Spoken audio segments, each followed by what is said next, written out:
Hello, this is Dr. Darlene Ifill-Taylor, and you have tuned into AllThat's Well. It's a podcast that talks about wellness issues, and we are out of Charlotte, North Carolina. And although when I started this podcast, the plan was not to talk about coronavirus, as many podcasts as I have, coronavirus just came right after I started the podcast. And so it's where we are. And so it's there are things that need to be talked about coronavirus.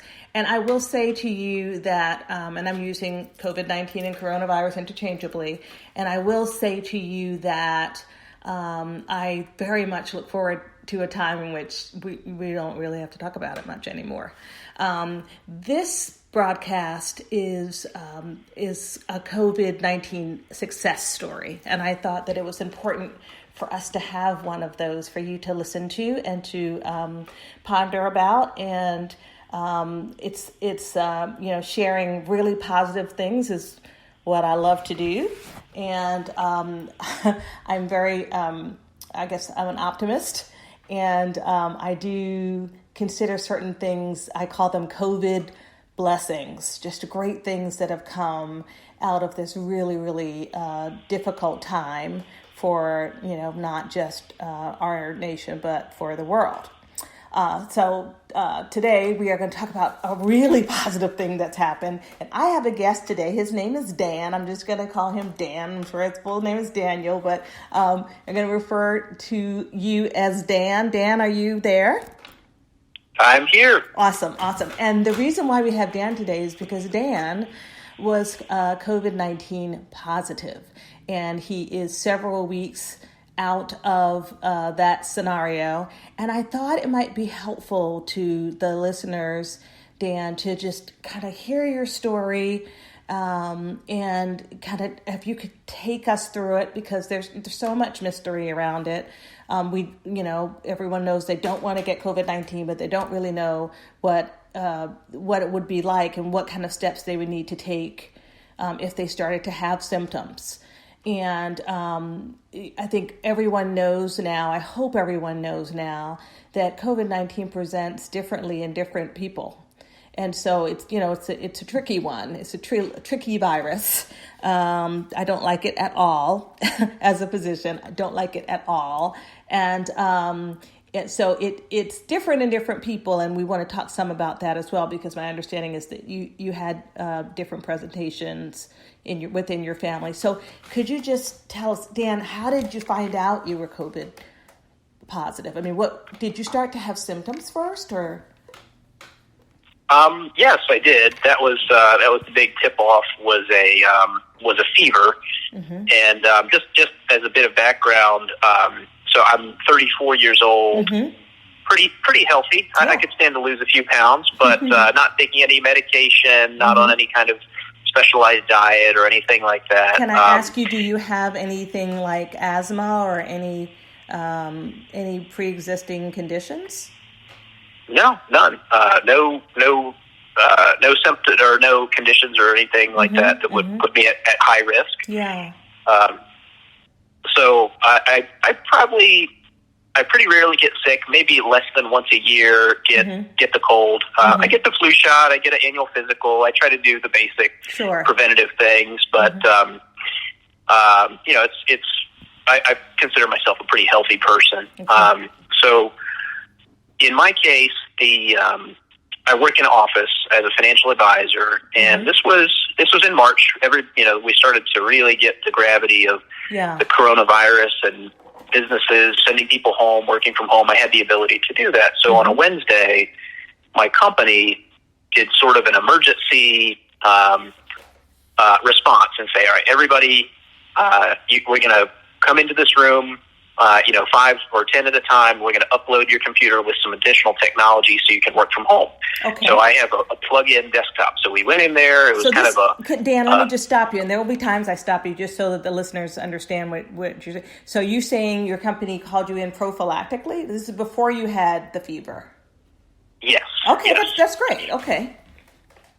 So they realized that it was going to be a big mm-hmm. threat and a big health risk to have in my office building, probably 500 people in my building, among 5 different floors at the office. So they equipped us with the technology, loaded on my computer, and said, okay, box up all your stuff from your desk and go home. And don't come back until we tell you to come back. Okay. So that was on a Wednesday. And so then the Thursday, I was working from home. It was going pretty well. I have a nice separate room here at the house. I was away from the family.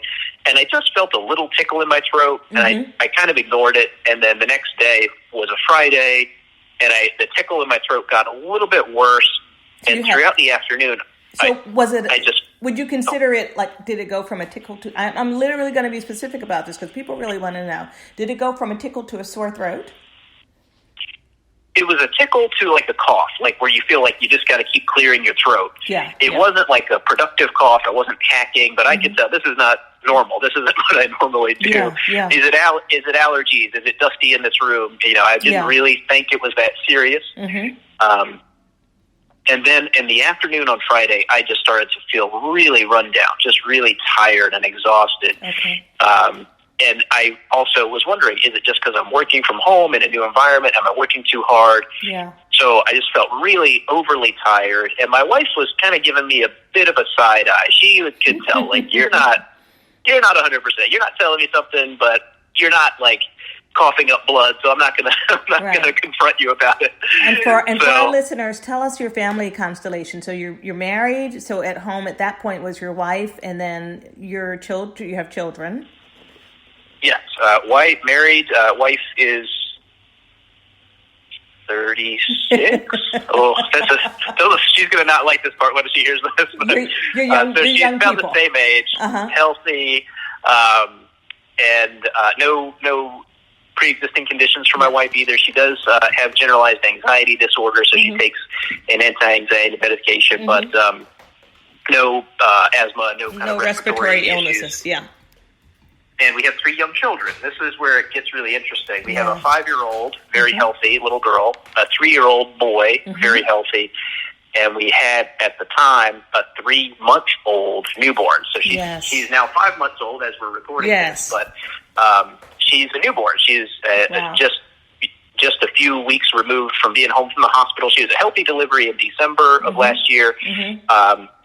And so that's where, as we'll talk about later, that was the bigger concern. Right, because that's kind of that's the scenario that we, aside from your elderly mother-in-law lives with you, aside from that, and she doesn't, but I'm just saying that would take the scenario even higher. But that's one of the scenarios where we have a young child at home. In your case, 3 children, 5 and below, wife and yourself, and now you have this cough that does not seem normal. So now take us from there. So I could tell I just feel really, I'm starting to feel really not good. Nothing acute, nothing just really that I could tell. So I decided to take my temperature, and the initial reading was a fever of 102 degrees. Wow. And I didn't want to tell my wife because I just thought this is bad. And this was coronavirus is everywhere in the news, everywhere on social media at this point. So immediately my mind jumped to that. If you have a fever, that's a symptom. I kind of assumed the worst. This is what I have. So I told my wife reluctantly, and she could tell that that I had not been feeling well that day, but that really was a very alarming look on her face. You're on another street now because you have a fever and you have a cough. Okay, and so what? Now we know something is up.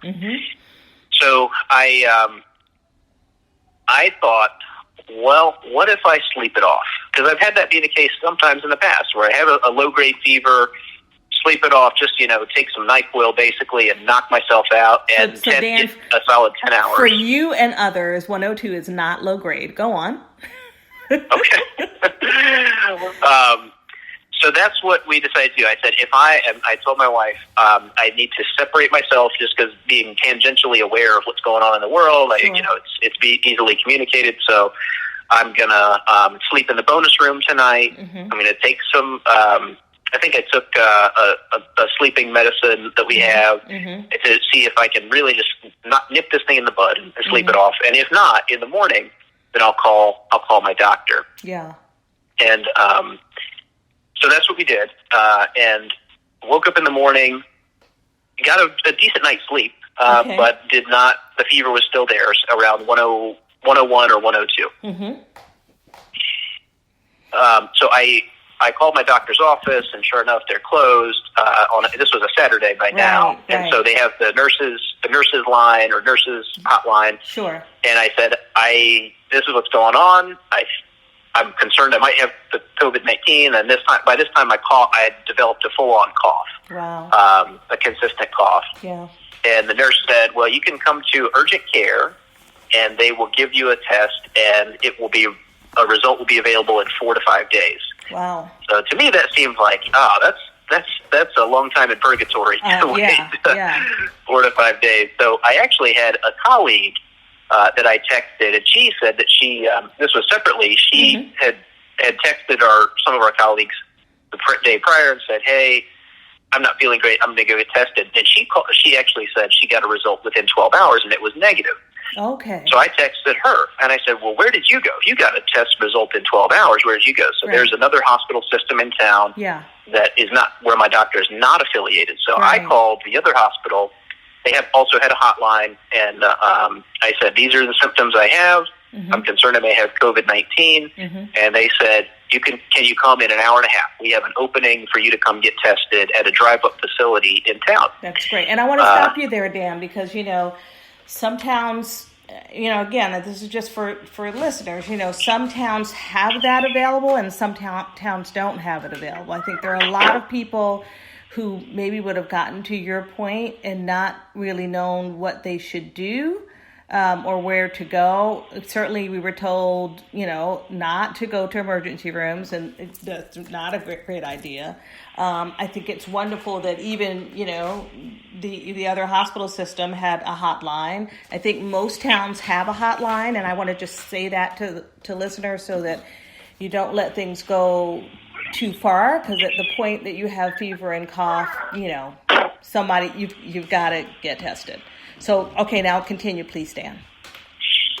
So I went to the drive-up facility. I swear, they stuck this swab straight up in my nose, and I felt like they touched my brain with that thing. Yes.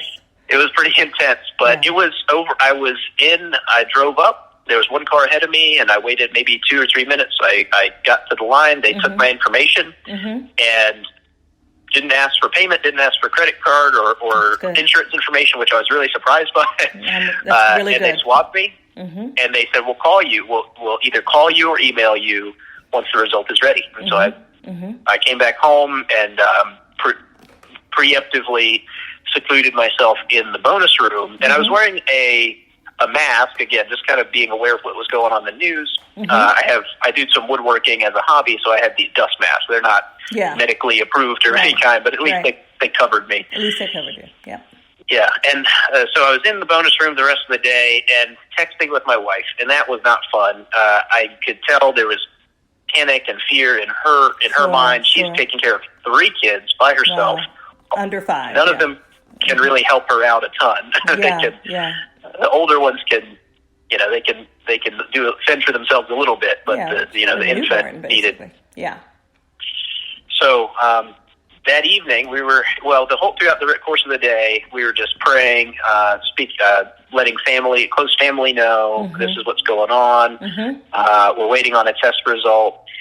And then around 10 o'clock that evening, about 12 hours after I took the original test, I got a call from a doctor at the hospital system, and she introduced herself as one of their communicable disease experts, and she said that I had tested positive. And that was just like a ton of bricks, hitting you. I suspect that it might, but when you hear it, to actually hear it, it's just really hard.